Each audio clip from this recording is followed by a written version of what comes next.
بەڵێ بینەرانی یازی سڵاوتان لەبێ من یادگار فایەقم لە هەولێرەوە باسی ڕۆژتان پێشکەش ئەەکەم میوانی ئەم شۆمان میوانێکی تایبەتە بەڕێز دومینیک ماس کۆنسڵی گشتی فەرەنسا لە هەرێمی کوردستان مەبەستمانە لەگەڵ جەنابیان لەسەر کۆمەڵێک پرس گفتوگۆ بکەین دیارە ڕۆژی نیشتیمانی فەرەنساش زۆر نزیکە مەبەستمانە لەوێەوە دەست پێ بکەین کە ئەم ڕۆژە بەنسبەت فەرەنسیەکانەوە چی ئەگەیەنێ و ئایا ئەوان چۆنە ڕوانە ئەم ڕۆژە و بەنسبەت کوردەوە چۆن ئەکرێت سوود لەو ئەزمونە وەربگرن و بتوانن ئەزمونێکی گەشە کردووی وەکو فەرەنسا پێشکەش بکەن بێگومان باسی زۆر پرسیترەکەین پەیوەندی نێوان هەرێمی کوردستان و فەرەنسا قسە لەسەر ئەو پرساناکەین کە تایبەتە بە هاوڵاتیان لە داهاتووە چۆنەگرێت باسی ڤیزە و زۆر باسی دیکەش من زیاتر ناڵێم لە پێشەکێکە بۆی بچینە لای بەڕێز دومینیک ماس کۆنسڵی گشتی فەرەنسا لە هەرێمی کوردستان سڵاوتان لێبێ خۆشحاڵم دووبارە لە ستۆدیۆی کوردستان 24 ئەتان بینمەوە لەو باسەوە دەست پێ ئەەکەین سبەینێ ڕۆژی نیشتیمانی فەرەنسایە ئەم ڕۆژە بەنسبەت ئێوە و تەواوی فەرەنسیەکانی جیهانەوە چیەگەێنێ Merci d'abord de votre invitation. زۆر سپاس بۆ ئەو بانگشتەیە. D'abord le 14 juillet chez nous, c'est d'abord la fête des armées françaises. ڕۆژی لەشکری فەرەنسایە بێمە زۆر گرنگە کە بە بیرەخۆمانی بینەوە کە چەند تا چ ڕادەیەک لەشکری فەرەنسا هەوڵ دەدا بۆ ئەوەی لە دژی تیرۆریستان بجەنگێتن و لە هەموو شوێنەکان لە عێراق بێتن لە ساحەڵ بێتن و لە هەمان کاتێشدا بە شێوەیەک دەتوانن بەشدار بن یارمەتی مرۆیی لە کاتی قەیرانەکاندا بۆیە یەکەم جار ئەمە جەژنی لەشکری فەرەنسایە لە هەمان کاتێشدا یادی یەکگرتووی فەرەنسایە یادی یادکردنەوەی نەهامەتیەکانە کە کۆتایی نەهامەتیەکان بۆ فەرەنسا و لە هەمان کاتێشدا یادکردنەوەیە بۆ ئێمە بە سمبۆلی فەرەنسا کە هەرسێکیان ئازادی و یەکسانی و برایەتیە. کەواتە ینی کاتێک باسی ئەم ڕۆژە ئەەکەین بەنسبەت فەرەنساوە لە 1970 هەر ئەم ڕۆژە گرنگ نییە ساڵی دواتر ئەوەی پێوتێ ڕۆژی فیدراسیۆن یەکگرتووی تەواوی فەرەنسیەکانە کورد چۆن نەتوانێت سوود لەم ئەزمونە وەربگرێت پێم وایە کە فەرەنسای ئەمڕۆ خۆی دروست کرد بە چەندین قۆناغدا تێپەڕێ ماوەیەکی زۆری پێویست بۆ بۆی بگەینە بە دەوڵەتێکی یەکگرتوو کە سیستەمێکی پەروەردەی یەکگرتومان هەبێتن سیستەمێکی لەشکری یەکگرتومان هەبێتن لەژێر دەسەڵاتی سەرۆکی کومار لە هەمان کاتدا دەستورێکی بەهێزمان هەبێتن کە جار بەجار گۆڕانکاری بەسەردادێت و لە هەمان کاتێشدا سیستەمێکی دادی بەهێزمان هەبێتن لە هەمان کاتێشدا سیستەمێکمان هەبێتن کە سیستەمێکی بێلایەن بێتن و بەهێز بێتن بۆیە هەموو فەرەنسیەکان لە دەوروبەری ئەو سیستەمە خۆیان دیتەوە ئەو سمبولانێکە باشم کرد ئەو بەهایانە بەهای ئازادی و بەهای یەکسانی و بەهای برایەتی وای کرد کە هەموو خەڵکانی فەرەنسا لە دەوری ئەو بەهانە کوو ببنەوە من لە باشووری فەرەنساوە هاتووم خەڵکانی تر گەلانی تری فەرەنسا لە جەزیرەی کورسیکایان لە هەرێمەکانی ئەلزاس لەوێوە هاتوون هەمومان لە دەوری بەهای ئەم بەهایانە کوو بووینەوە. بەڵێ کاتێک کە سەرۆک ماکرۆن دەست بەکار بوو ئاماژەتان بەوەدا وتان 5 ساڵی داهاتوو عێراق و لە زمانی عێراق شارێمی کوردستان بەشێکی گرنگ ئەبێ لە سیاسەتی دەرەوەی فەرەنسا ئەم پەیوەندیە ئێوە چۆن پێش ئەخەن لە ئێستا و لە داهاتووش بەنسبەت هەرێمی کوردستان ئێوە دەزانن کە پەیوەندیەکانی نێوان فەرەنسا و هەرێمی کوردستان بە شێوەیەکی گشتی لە نێوانگەلی فەرەنسا و گەلی کوردستان پەیوەندیەکی مێژوویە لە ساڵانی 90ەوە کە کەسایەتی زۆر بەشدار بوون تێیدا وەکو خاتو دانیێل میتێران و ئەوانی تر و هەموو ئەو چالاکیانە یان ئەو بڕیارانە کە دراون بە دروستکردنی ناوچەی دژەفرین لە هەرێمی کوردستان بڕیاری 1970 هەموو ئەو بڕیارانەی کە دراون و لە هەمان کاتیشدا دواتر ڕووداوی زۆر گەورەمان بینی کە دووجار سەر و کۆمار کە زۆر دەگمەنە بەڕاستی سەردانی وڵاتێک بکە سەرۆک وڵات هات بە هەرێمی کوردستان و پێشمایەکە سەرۆک ماکرۆناگە بۆی کرا سەردانی هەرێمی کوردستان دەکات و پێچگە لەوانش کەسایەتی و بەرپرسیانی تریش لە فەرەنساگە بۆیان کرا دێن بۆ هەرێمی کوردستان سەرۆک بارزانی چەندی جار سەردانی فەرەنسا کردووە و سەرۆک وەزیران نێچیروان بارزانی دوی مانگی 12 ڕابردوو سەردانی پاریسی کرد دەبینین کە ئەمڕۆ داوانە زۆر گرنگ بوون کە قۆناغ دروست بووینە و لە داهاتوشدا بەردەوامش دەبن ئەرکی من لێرە ئەوەیە کە بەپێی ڕووداوی بەرجەستە یان چاڵکی بەرجەستە ئەم پەیوەندیانە بەهێزتر بکەین لە ڕووی بواری کەلتوریەوە لە ڕووی بواری مرۆییەوە کە پەرە بەم چاڵکیانە و بەو پەیوەندیانە بدەین لە نێوان هەرێمی کوردستان و کوماری فەرەنسا. من ناچمەوە سەر هاوکاری و پاڵپشتیەکانی فەرەنسا بۆ هەرێمی کوردستان چکە خۆتان جەنابتان باستان کرد بەڵام هەمیشە ئەوترێت لە سیاسەتدا دۆستی هەمیشەیی نییە بەرژەوەندی هەمیشەیی هەیە. ئایا کورد ئەتوانێت وەکو دۆستێکی جێگیر و هەمیشەیی پشت بە فەرەنسا و فەڕەنسیەکان ببەستێت؟ پێم وایە کە دەکرێت ئیلهام نەک لە فەرەنسا وەربگرین بەڵکو ئەمڕۆ کوردەکان هەرێمی کوردستان لە ساتێکی زۆر گرنگی مێژۆی خۆیاندان. من نایەمەوە سەرباسی ڕابردوو ئەو ڕووداوانەی چەند مانگەی ڕابردوو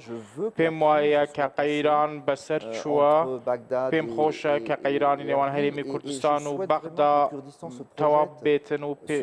پێم باشە کە هەرێمی کوردستان هەنگاو بمێنێتن بەرەو داهاتوو لە ناو چوارچەوەی عێراقدا و فەرەنساش پشتگیری ئەوە دەکا. ئەوەش هەیە کە ئەمڕۆ عێراق ئەوەیە کە دەبێت عێراق بە هەموو شێوەیەک بە هەرێمی کوردستان لە باوەشی خۆیدا دابگرێتن و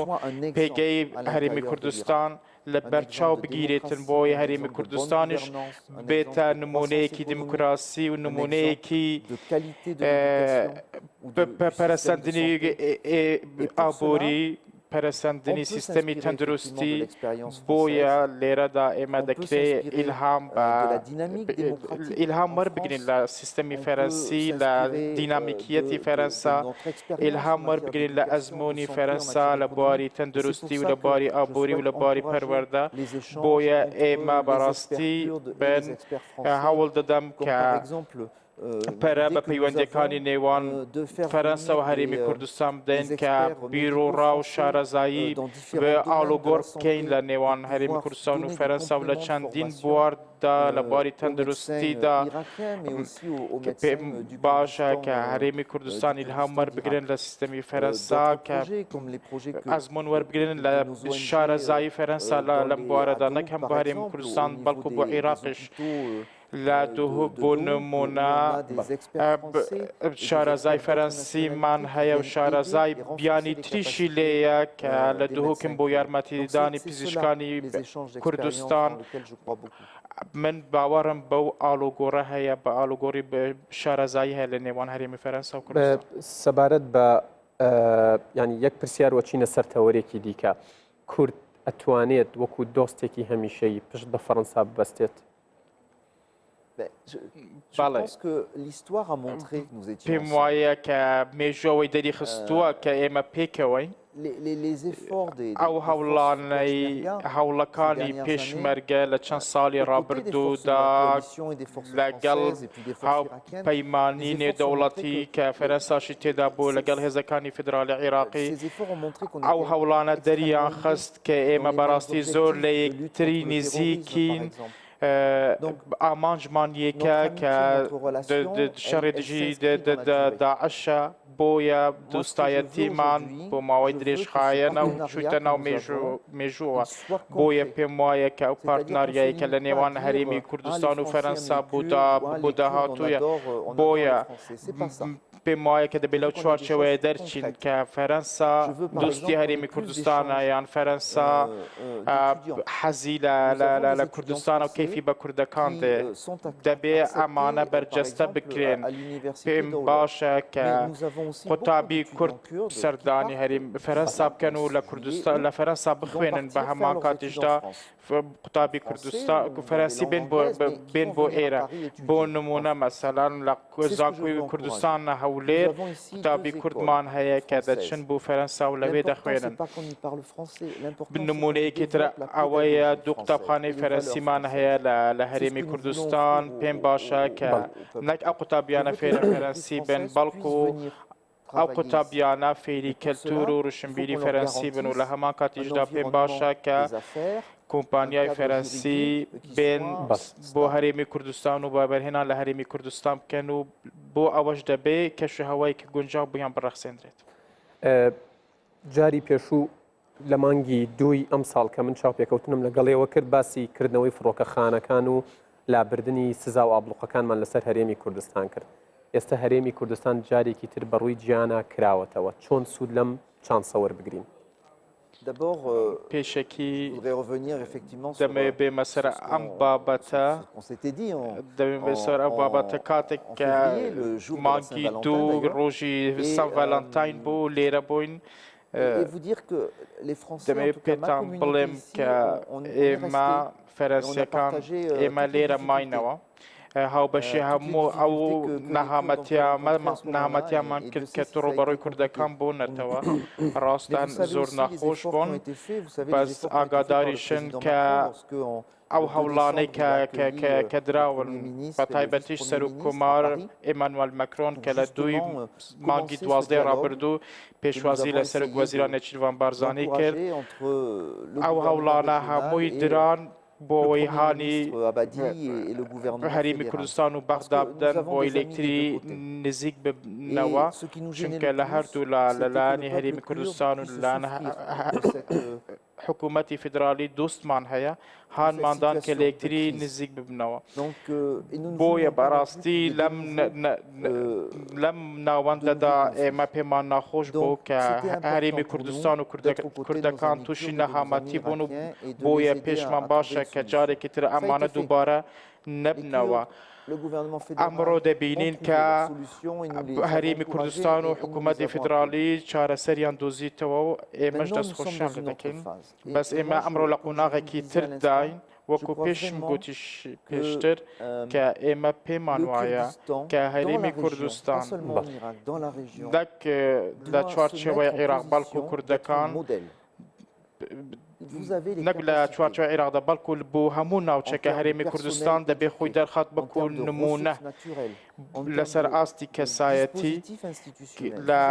سەر ئاستی سیستەمی کۆمەڵایەتی، لە ئاستی دیموکراسیەت کە سیستەمێکی جوانی دیموکراسی، سیستەمێکی جوانی کشت و کاڵ، چکە بەڕاستی توانامان هەیە، توانای کۆمەڵاتی، توانای ئابووریمان هەیە لە هەرێمی کوردستان. دەبینین کە ئەو کێشانەی کە ڕۆبەڕووی عێراق بوونەتەوە ئەمڕۆ لە بواری ئاودا دەبینین لە هەرێمی کوردستان ئەو بارەمان هەیە کە بەرە بە و ئاو و کشت و کاڵ و ئابووری بدەین و ببینە نمونەیەک بۆ ناوچەکە. بینە سەر باسی ڤیزا و پێدانی ڤیزا کە هەمیشان پرسیارە لە ئێوە ئەکرێت.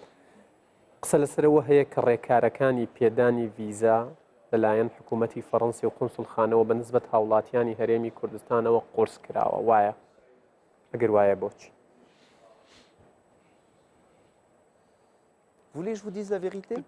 پێتان باشە ڕاستیتان پێ بڵێم؟ بەڵێ بێگومان. Écoutez, en un an, لە یەک ساڵدا ئێمە 149 پێدانی ڤیزا بەرزمان کردوتەوە. ئەو دووسیانێکە وەریان دەگرین ئەگەر بڵێن مەسەرەن بۆ ئەم ساڵ 7,000 دووسیەی داواکاری ڤیزە وەردەگرین بۆ ساڵی ڕابردوو تەنها 4,000 بوو دەبینین کە ئێمە زۆر هەوڵمان داوە بۆی یارمەتی ژمارەیەکی زۆری کوردەکان بدەین بۆی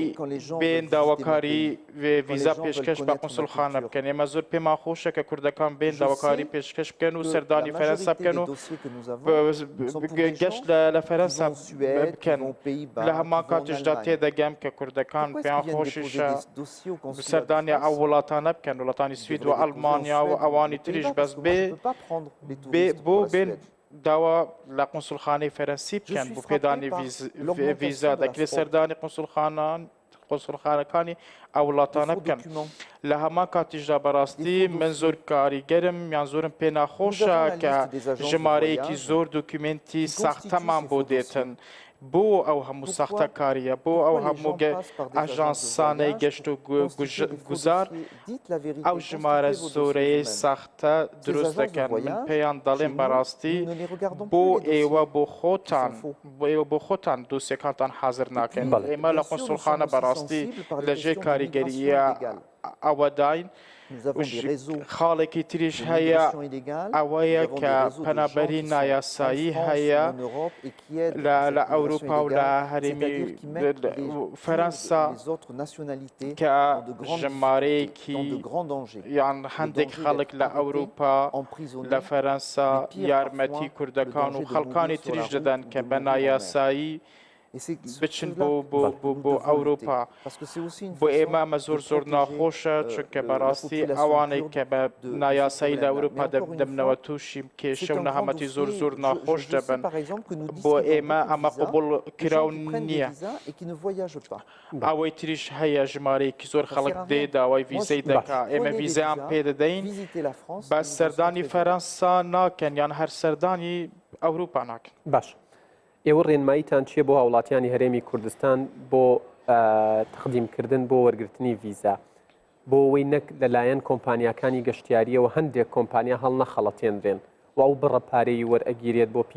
پێدانی ڤیزا لە سەرەتا تا کۆتایی چەند یۆرۆیە پێتان دەڵێم کە تەنها ئەم بڕەپارەیە بدەن سەردانی کۆمپانیای VFS گلۆبال بکەن کە هاوبەشی ئێمەیە بڕی پارەی $30 دەدەن بۆ وەرگرتنی مەوعید دواتر کە دێن بۆ دانانی دووسیە نزیکەی $80 دەدەن بە VFS هەر ئەوەندەیە هیچی ترنە ئەم بڕەم پارەیە بێژگە لەو بڕە پارەیە $30 و $80 ئەم پارانە ناگەڕێتەوە بۆ VFS ناگەڕێتەوە بۆ قونسڵخانە بەڵکو خەڵکانی ترن کە ئەم پارەیە وەردەگرن و ئەم پارەیە بە شێوەیەکی ساختە وەردەگیرێتن بۆیە بەڕاستی بە خەڵکی دەڵێم پارە مەدەم بە ئەژانسی گەشت و گوزار هەندێک جار دەڵێم کە خەڵک $8,000 هەشتا وەرەقەی داوە بۆیە بەڕاستی ئەم پارانە مەدەن بە ئەژانسی گەشت و گوزار چکەمە پارەی دزراوە و لە خەڵک دەدزرێ کەواتە هاوڵاتیان بۆی بەرچاوتان ڕوون بێت وەرگرتنی ڤیزای فەرەنسا لە سەرەتا تا کۆتایی نزیکی $110 تێچێت هەڵ نەخەڵەترێن پارەی زیاترتان لێ وەربگیرێت کۆتا پرسیارم سەبارەت بە ڤیزا ئێوە ئاسانکاریەکەن بۆ کەسانی کە بۆ خوێندن ئەچنە فەرەنسا ڤیزایان پێویستە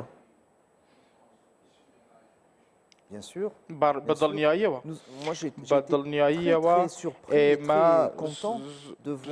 زۆر سەرسام بووین بەڕاستی کە لەم چەند هەفتەی ڕابردوودا نزیکەی 20 گەنجی کوردی هاتن و دووسیەیان دانا بۆی لە فەرەنسا بخوێنن ئێمە سەیری دووسیەکانیان دەکەین و دڵنیا دەبینەوە خۆمان دڵنیا دەکەینەوە کە بەڕاستی لە زانکۆ ناویان نووسراوە زۆر خۆشحاڵش دەبین کە ڤیزای قوتابیان پێ دەدەین چکە هەندێک تایبەتە ئێمە زۆر خۆشحاڵین کە گەنجی کورد دێن داوای ڤیزەی خوێندن دەکەین و زۆر خۆشحاڵتریش دەبم کاتێک ئەو قوتابیانە دەگەڕێنەوە و باسی ئەزمموی خۆیان دەکەن بۆ ئێمە قوتابی کوردی دەرگای بۆ کراوەی لە قونسڵخانە ئەگەر هەیە لە داهاتوودا لە ساڵی داهاتوودا ژمارەی پێدانی ڤیزا زیاتر بکەن و و سکۆڵشتان هەبێ بۆ خوێندکاران و قوتابیان. پێم گوتی کە ئەم ساڵ 150مان زیاد کردووە لە پێدانی ڤیزە لەوانەیە هەموو ساڵ زیاد نەکەین چونکە پێمان خۆشە کە هەموو خەڵک سەفەر نەکات دەبێ هەندێک خەڵک لە هەرێمی کوردستان بمێننەوە سەبارەتیش بە بەرزکردنەوەی ژمارە دووسیەکان لەسەر من ڕاناوەستێتەوە دەبێت سیر بکەین و بە نسبەت بە زەمالە و خوێندنیش لە فەرەنسا دەبێت حکوومەتی فەرەنسا بپرسین چکەوە لەبەر پرسیارەتی مندانەیە داوا دەکەین کە زیاتر بکرێت حاڵەتێکی تریش هەیە ئەگەر حکوومەتی هەرێمی کوردستان زەمالە بە قوتابیان بداتن یان قوتابیەکان بۆ خۆیان بتوانن تەمیلی خوێندنی خۆیان بکەن لە فەرەنسا ئێمە دەکرێت یارمەتیان بدەین لە دۆزینەوەی زانکۆیەک یان بەشێک بۆ خوێندنی ماستەر یان هەر بەشێکی تر بۆ ئەوەش داوا لە قوتابیان دەکەین کە سەردانی پەیمانگای فەرەنسی بکەن و داوایان لێ بکەن کە بە شێوەیەک خۆیان ناونووس بکەن و لە چ زانکۆیەک ناویان بنووسن. بەڵێ وردە لە کۆتایی بەرنامەکە نزیکە بینەوە با باسێکی وەرزشیش بکەین. فەرەنسا گەیشتۆتە کۆتایی. تەنها یەک یاری فەرەنسا جێیاکاتەوە لەوەی ببێ بە پاڵەوانی مۆندیالی رووسیا. چ شعورێکتان هەیە هەست بە قەلەقی و نیگەرانیەکەن سەبارەت بە یاری کۆتایی؟ تاکو ناوبژیوان فیکەی کۆتایی لێ نەداوای مەگومانمان دەبێتن و سترێسمان دەبێت بەس ئێمە بەڕاستی سیقەمان هەیە ڕاستە تیپی کرواتیا تیپێکی بەهێزە و دەشزانم کە بەڕاستی یاریزانی کرواتی هەتا کۆتایی هەتا دوا چرکە یاری باش دەکەن چونکە یاری کۆتاییە بەڵام تیپی خۆمان زۆر بەهێزە هەموو یاریکانمان زۆر بەهێزن ئەو یاریزانانەی کە سەرەکەین ئەو یاریزانانەی کە یەدەگەن هەمویان زۆر بەهێزن و دەیانەوەی کە بەڕاستی لە مۆندیالەدا سەرکەون و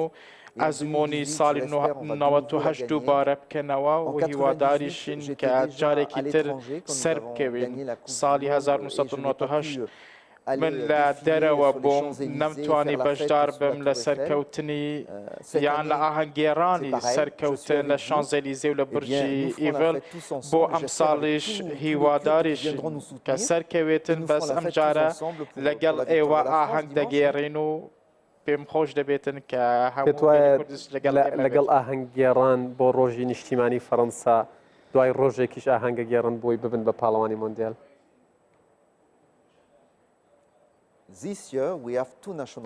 ئەم ساڵ ئێمە دوو جەژنی نەتەوەییمان هەیە ڕۆژی نیشتیمانی فەرەنسی و لە هەمان کاتیشدا ڕۆژی سەرکەوتنی مۆندیال ئێمە سەر دەکەوین. کۆتا پرسیارم ینی لە هەرێمی کوردستان فەرەنسا هاندەرێکی زۆری هەیە بەڵام هەندێکیش هاندەری کرواتیان. جەنابتان وەکو کۆنسڵی گشتی فەرەنسا لە هەرێمی کوردستان پەیامتان بۆ کوردستانیان چییە سەبارەت بە تیمەکەی خۆتان؟